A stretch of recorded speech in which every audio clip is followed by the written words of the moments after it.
Hello, good evening, everybody.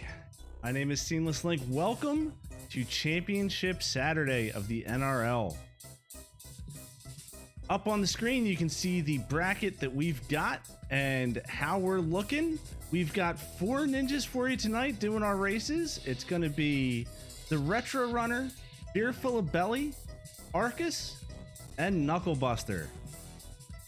We're going to have 2 semifinal matches that are going to be a best 2 out of 3, and then a third place match, a best out of 5, followed by our finals, which is also going to be a best out of 5. So we've got a total of 4 races by our super talented group. We started at 23 ninjas. We're down to the final 4. We're going to sort them out and see who comes out tops at the end of this Ninja Gaiden. Without further ado, guys, I'm going to kick it over to Perfect Finn and Fabricator General, who are going to be your commentators for the first match, which is Knucklebuster versus Arcus. Take it away, fellas. Thanks, Seamless. How are y'all doing tonight? What's going on, Finny? What's up, Fab? I'm excited to be here, man. I'm really looking forward to this. I think all 4 of these players are incredibly talented, and anybody could win this evening. I agree. I'm just happy to be here with you, sir. I think, I don't know. Dare I say, you look perfect tonight. You're a sweetheart. I am. So we're gonna start off with our first semifinal match is going to be Arcus versus KB. This is going to be our world record racer match. Arcus holding the world record for any percent, and KB holding the world records for pacifist and low percent. What are you thinking, Finny? Yeah, so this is something that we were talking about before the broadcast went live. We were kind of looking at like faster PB versus, more race experience, other category experience. So I'm really interested to see how this pans out. Arcus kind of like a pillar of consistency when it comes to speedrunning, especially this title.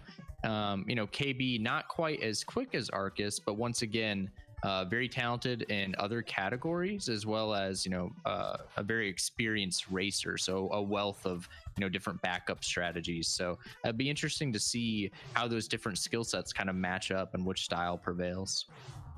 Yeah, this is going to be a good one for sure. So as we said, Arcus holds the world record for any percent with an 11:38. KB's PB he got just recently within the last week while practicing for races. He's now 7th place on the board with an 11:51.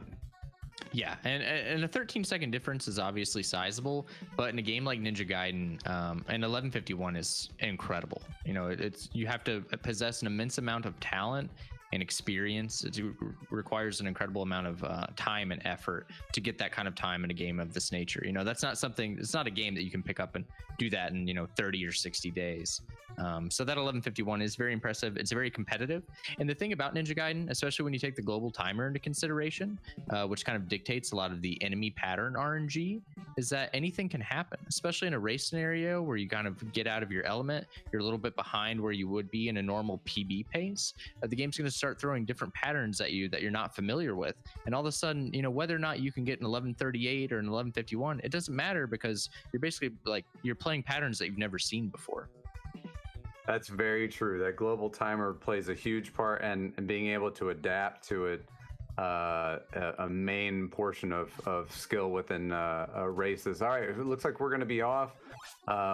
Looks like we're pretty close on the sync here. KB usually pretty far behind on the stream, so we match them up as best as we can, and they're starting off into 1-1. Yeah, 1-1, pretty uneventful. We're going to be seeing both runners here grab the Spin Slash sub-weapon. That's the item that they just picked up. Spin Slash deals damage every frame that it's active, so it lets the ninjas kind of melt bosses. You'll see here when we go into the purple pub and we fight this axe ninja what I mean.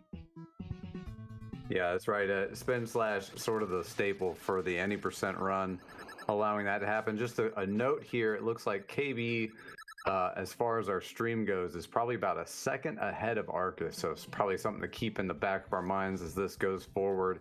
If we see KB is about a second ahead of Arcus here on the stream, they are in reality probably pretty well synced up. Yeah, I think it's really, really close at this point. So 2-1, 2-2, call this the Kit Kat stage or the construction zone.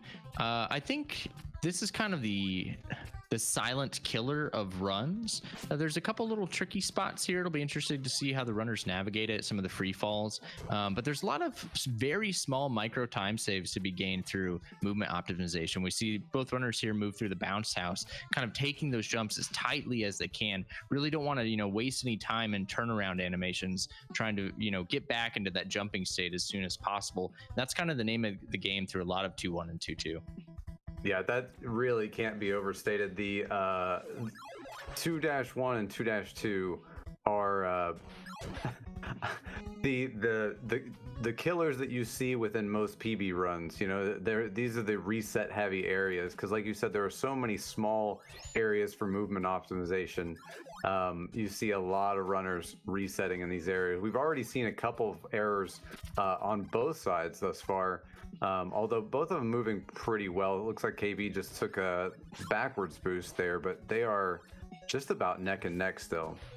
Yeah, they're pretty close. KB has had a couple slip ups. He missed a wall cling a little bit earlier on the previous screen, and then took that backwards back boost. Really incredible correction there, though.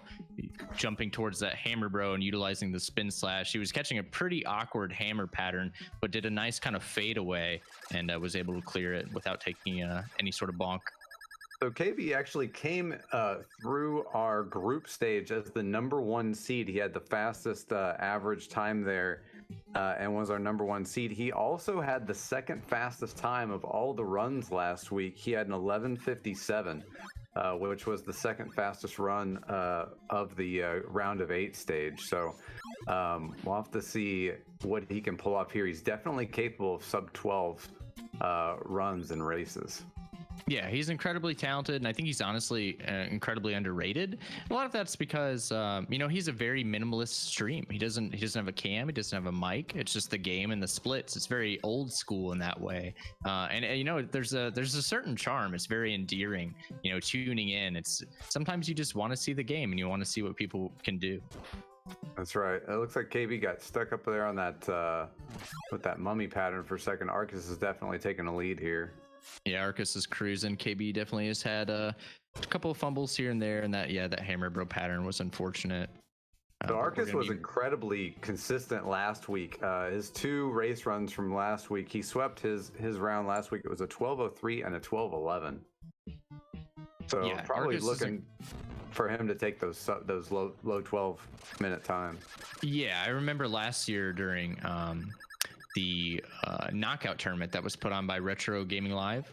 Like every race, it was just a 12:04. It was like 12:04, 12:04, 12. He's like a machine that was programmed to put out 12:04s. It was insane. Indeed. All right, heading on into 4-1. Oh wow, looks like Arcus having some issue with that hammer bro there, and then getting trolled by the bird. Yeah, he's getting a little balled up. Be interested to see if either runner goes for the bat boost here. We see KB kind of stutter step to avoid it. Arcus opts to just fall down, and I think that's reasonable. Bat boost really only saves you about a second, and there is some risk in dying if you miss it. So I think that's a totally respectable choice at this point in the tournament. Yeah, it looks like that mummy pattern that Arcus got is going to cause us to have a lead change. KB taking the lead again here. It was an interesting strat that from KB there, using that sort of pause and jump method rather than just falling down. He does it there too at the first bat at the beginning of this stage. He also does a similar just a little stutter step to kind of add that additional layer of safety, because once again, deaths are incredibly costly in this game, not only from a time perspective, but you're also going to lose your sub weapon and some of your ninpo. So depending on where you're at in a stage, it can make routing incredibly difficult. It's possible, this is a good example of a stage that has a backup spin slash available, but not all stages do. Right, we see KB actually slash that backup spin slash. KB also known on the sly as the swag ninja. He likes to do some of that extra work in his runs just to I guess pass the time, or just some little added swag with his runs. He's known for it. I respect that. I think it's important. I think a lot of people do things like speedrunning or other hobbies as a way to express themselves. And speedrunning, especially a game like Ninja Gaiden, is cool because you can watch certain people, and without knowing who's actually playing, you can kind of just guess through their play style. People have the ability to express themselves through the character, which is really neat. I think that's absolutely true. It can also just be a nice way to keep your brain active during the less challenging portions of the game. Both sure. runners here getting through Act 4, starting into the Rage stage, Act 5-1. KB still with about a second or two lead here, it looks like. Yeah, 5-1, kind of where the run really starts, if I'm being honest. The difficulty curve really ramps up here. KB did get the manipulation boost at the beginning of the stage, but he's getting kind of hung up here. We had a bad hammer bro pattern. That climb was a little sketchy. But yeah, this stage is where the difficulty really turns up, and it becomes a lot easier to take a random unexpected death. There's a lot more pits, a lot more unpredictable enemy patterns that can be problematic. Yeah, it looks like both runners opted not to go for the double bird boost there, just single boosted up and then took out the birds, and we are on into 5-2. Yeah, the bird boost is a marginal time save, but I think the big thing for a race scenario is that birds are OP in this game. They deal 3 points of damage every time they hit you. And in a race scenario, I think it's important to kind of, play safe and preserve that health. That's a very good point. It was an interesting strat there. KB chose to use the swag star to take out some of those enemies at the beginning of the run. Looks like that's going to actually leave him a little bit shorter on Nimpo. You can see them going into the screen. KB with 40 and Arcus with 55 Nimpo here. Wow, Arcus. KB goes for a flip-flop Ohan style lemon drop, and Arcus with the up and over. Really right. Interesting to see KB go for that, aggressive kind of time save already. Oh wow, Arcus missing the ledge at the beginning there. That's going to cost a couple seconds. He was actually picking up time there, but looks like he's gonna fall back behind by about a screen. Yeah, it's an unfortunate mistake on Arcus's part. Hopefully he can avoid any. Oh my gosh, really gross hammer bro pattern there, but nice safety spin to clear it out. That's right. Looks like KB hitting the SP boost. Arcus will hit it as well. Yeah, KB a little short on Nimpo here. Be interested to see how he navigates the next couple screens. But once again, kind of the current world record holder in low percent, if I'm not mistaken. So I think he's pretty used to these kind of scenarios. Yeah, he holds it for pacifist and low percent. So he can not only get through this game without the spin slash, but without using the sword at all. Yeah, which is incredible. All right, looks like we have killed Multh, and we are off into 6-1. Maybe 2 or 3 seconds separating these runners at this point. Yeah, looking really close, and anything can still happen. With the Act 6 boss fights being the way that they are, there are such enormous time saves or time losses to be had in both Jakio and the Demon. And Knucklebuster and Arcus both have really competitive mashes, and that's the way that you deal damage to these bosses. So typically if you jump up in the air and sword slash, you can only slash one time before landing. But actually, if you press down and B at the same time, it cancels your attack and lets you attack again. So both of these ninjas are going to be using vertical controller grips to be able to get more slash cancels in and rip through those bosses' health totals much quicker. That's right. That's a very good point. I mean, 2 to 3 seconds within the course of this run, depending on your skill level, can be a pretty big deal. But once you get to Jakio, that is literally less than one full cycle of Jakio's right to left movement. Just one of those cycles is about 3.5 to 4 seconds. So you can make up a lot of time in these boss fights. Yeah, absolutely. See if Right. KB, I was going to see if he goes for the egg spinny, but no, he opts for the standard safe exo boost, which I like. That's right. There it is. He's through on into 6-3, and Arcus is safe going through that door as well. We had a question in chat a minute ago about low percent. You can pick up Nimpo in low percent. It's you don't want to because it can cost some extra time at the end of the stage during the countdown, but you are not allowed to use sub weapons or any other sort of pickups like the time pickup or health, etc. Right. Total bare bones run. Basically just only use the sword. Yep. Bingo. All right, they have both made it through the the bird boost there. Yeah. Looks like Arcus may be still 2 or 3 seconds behind here.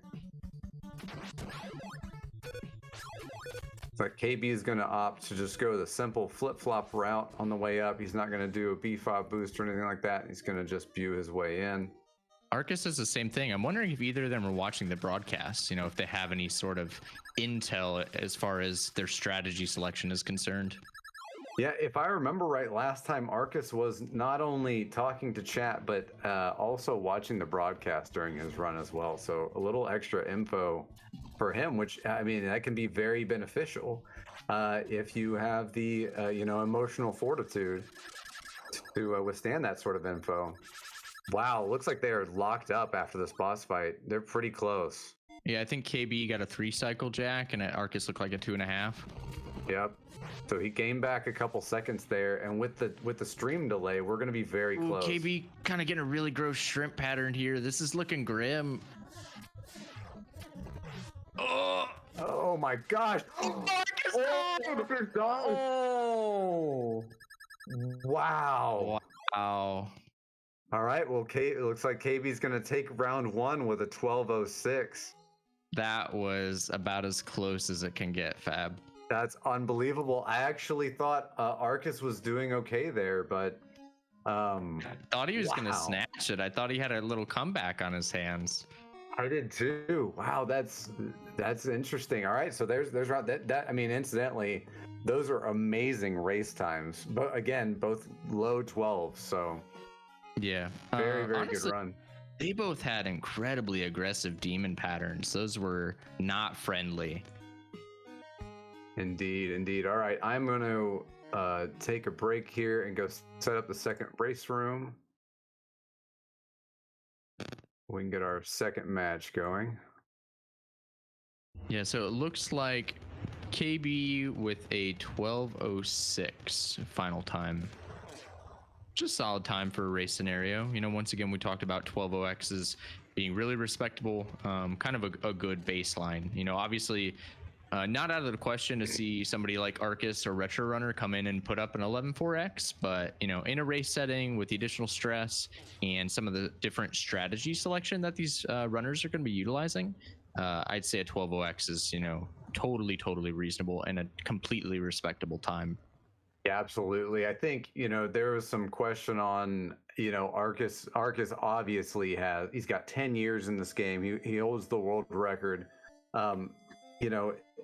But this isn't his game right now. He's been playing Ninja Gaiden 2, and it's clear to me thus far that as we go on, his skill level is, the rust is coming off. He came through the group stage with an average run time of 12:21, and just now, had he finished off that demon, we're looking at a sub 12:10 time at least. So those low 12s are starting to become regular occurrences from him. Yeah, that was one of my concerns moving into this event. Knowing that Arcus has been grinding Ninja Gaiden 2 actively, how it was going to affect his Ninja Gaiden 1 performance. But honestly, I've been super impressed. I haven't really seen him stream Ninja Gaiden 1. I don't know if he's been derusting offline, but for the most part, it looks like the dude never walked away. And he's incredibly talented and consistent in that regard. Yeah, it really is incredible how consistent he can be, and just what a cool customer he is about it.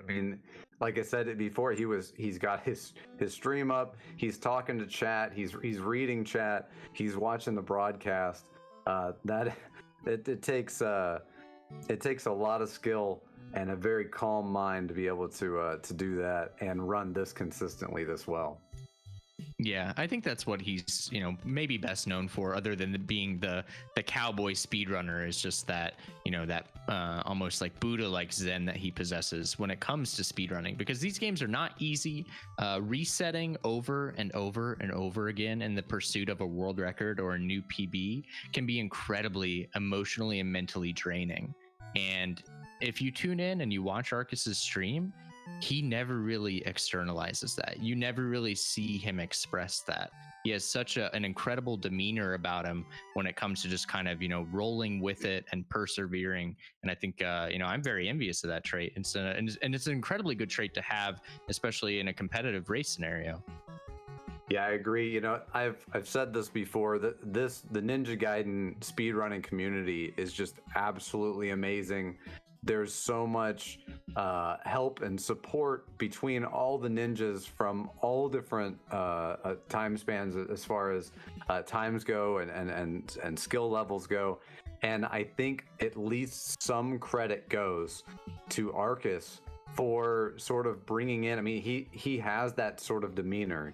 He's very supportive, very calm, and I think it attracts people, with that same sort of quality. And it's great to feed off of. Like you said, it's something you see. You like to go to his stream and see that and use that as a tool. And and I do that in my speed runs. But I try to think in that sort of same regard. Something bad happens, and hey, just reset and we're back to it. No reason to get too bent out of shape. I totally agree. I think we are almost ready here for our second race in this first heat between Arcus and Knucklebuster. I think both of the racers are readying up and we're getting things squared away. Should start here momentarily. I just hit the countdown button, which will give them a 15-second countdown, and then we will be off. We may try to resync these streams just a little bit, maybe just a little adjustment, see if we can try to get them matched up. Yeah, it wasn't too terribly bad. Much better than last time. I think Knucklebuster had a considerable 20-second delay, but looks like we're going to be almost neck and neck here.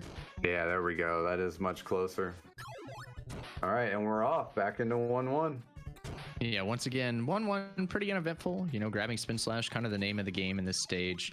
I think we saw Knucklebuster kind of make a few early mistakes in 2-1 and 2-2, so it'll be interesting to see if he can kind of remedy those and establish an early lead over Arcus moving into this next race.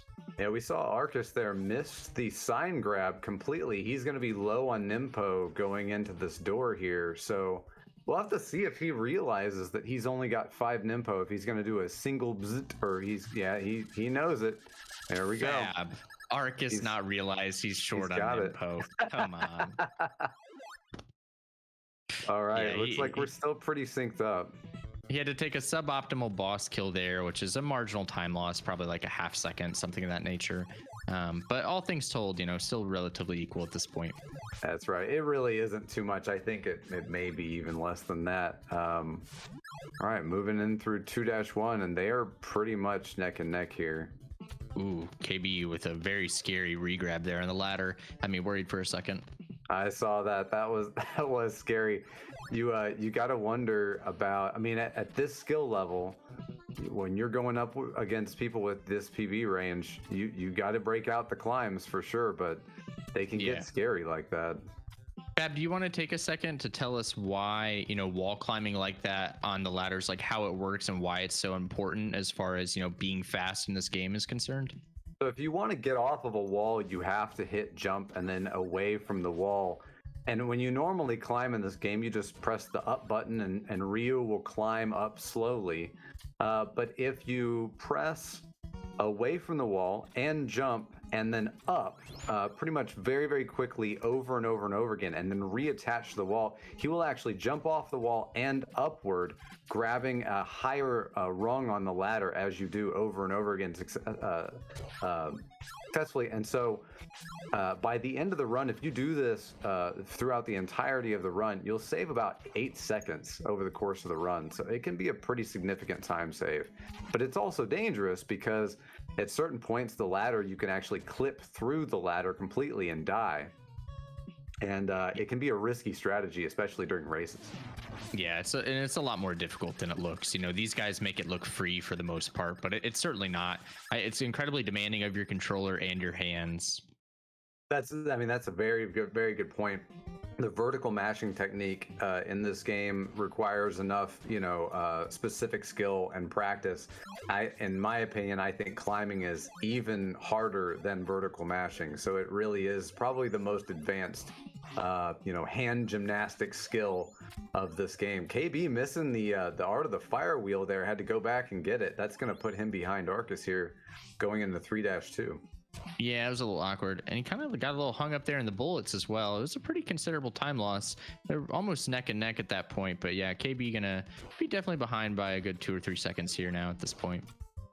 Yeah, we'll have to see if anybody goes for the double scree, as it's now called. Looks like they're both just gonna. I think KB's setting up for it. Yeah, he is setting up for it.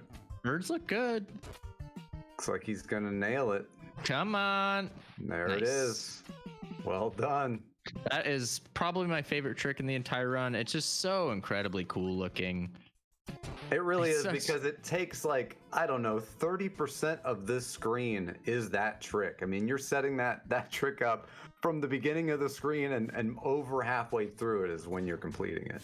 And you're maybe saving a third of a second. Maybe. Right.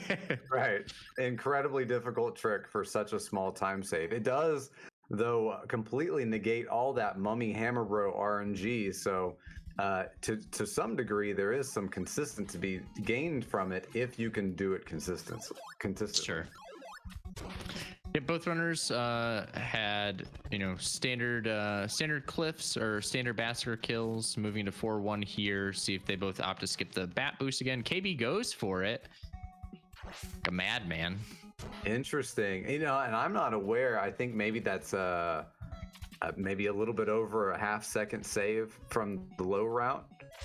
It's definitely, I do know that it's a second and a half faster than going for it and getting knocked back and having to re-grab. So yeah, it's not a huge time save. It is kind of like a pretty marginal time save for the associated risk. So I'm not crazy about Knucklebuster opting for strategies like that, especially when he's up a game. But I mean, he's the one participating in the the semifinals of this event, and I'm not. So right.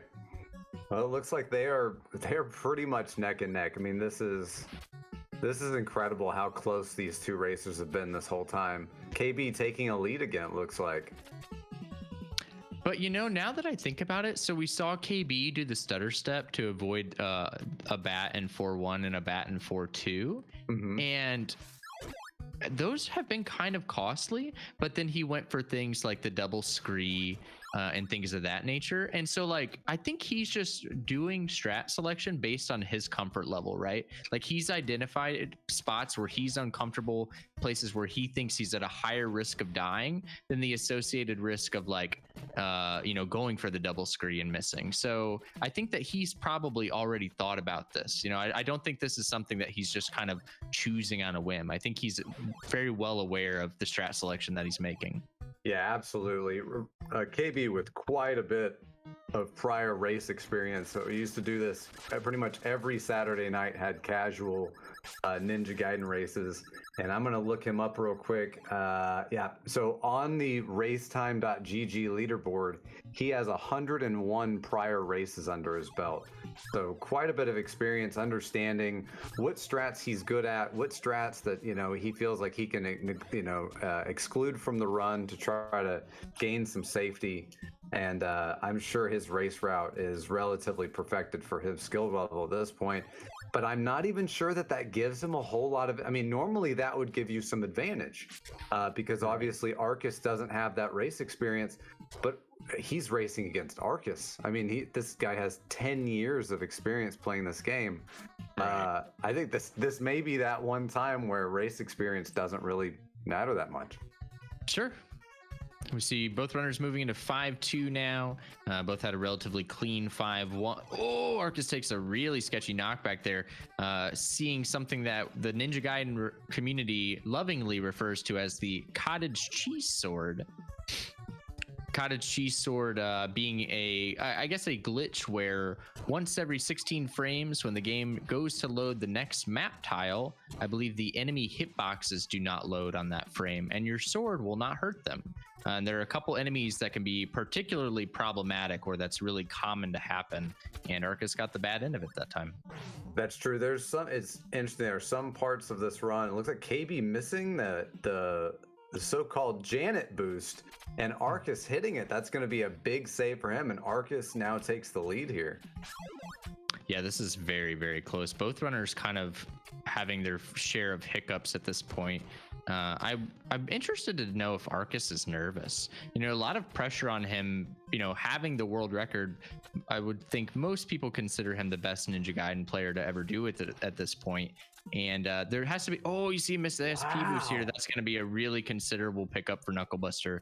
But yeah, there has to be a lot of stress on Arcus's shoulders. KB doesn't have the expectations that Arcus has associated with him. That is very true. I will say though, it is Arcus, and I just cannot imagine a world in which Arcus is nervous about Ninja Gaiden. That just doesn't seem. It's really interesting that he missed the SP boost there. I didn't see how he did anything wrong. It makes me wonder if it spawned in a different position or if he over jumped it. The flip flops looked all good. Yeah, I'm not sure. Maybe just sometimes it's as simple as you didn't reposition your thumb on the D-pad.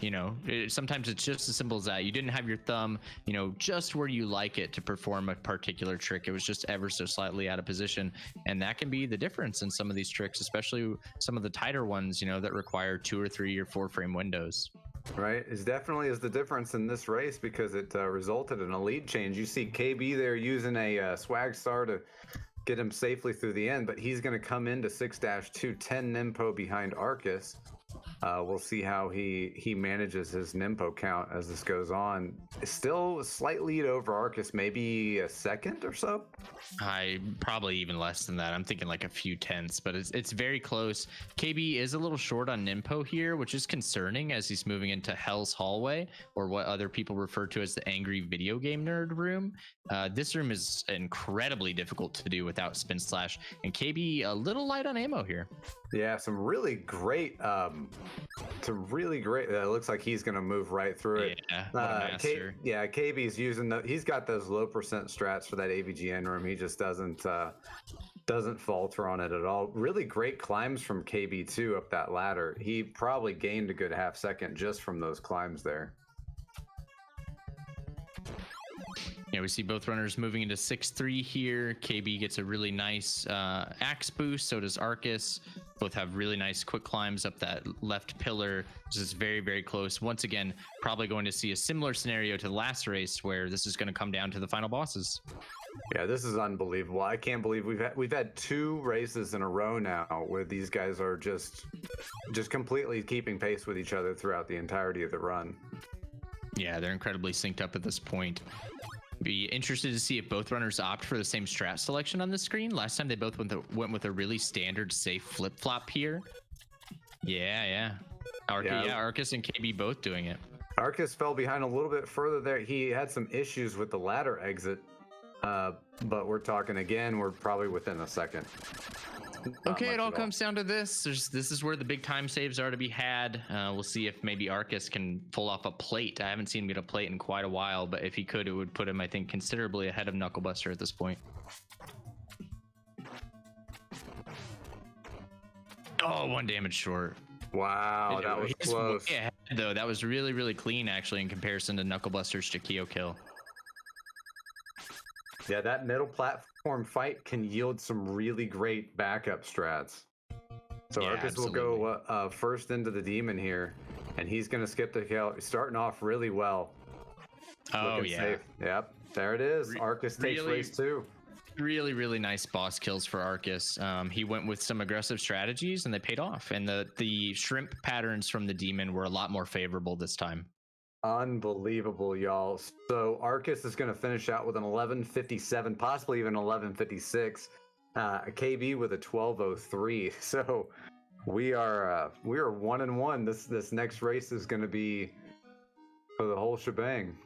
Yeah, I was honestly a little nervous that we wouldn't get a game 3. I just want to see as much Ninja Gaiden as possible. And there for a second, KB had me sweating, but Arcus was able to clutch it out with some very impressive final boss kills that netted him some nice time saves. I totally agree. We were seeing some stuff in chat about make it go best 3 out of 5 instead of 2 out of 3. we just want to see more. Right, yeah. It's too good.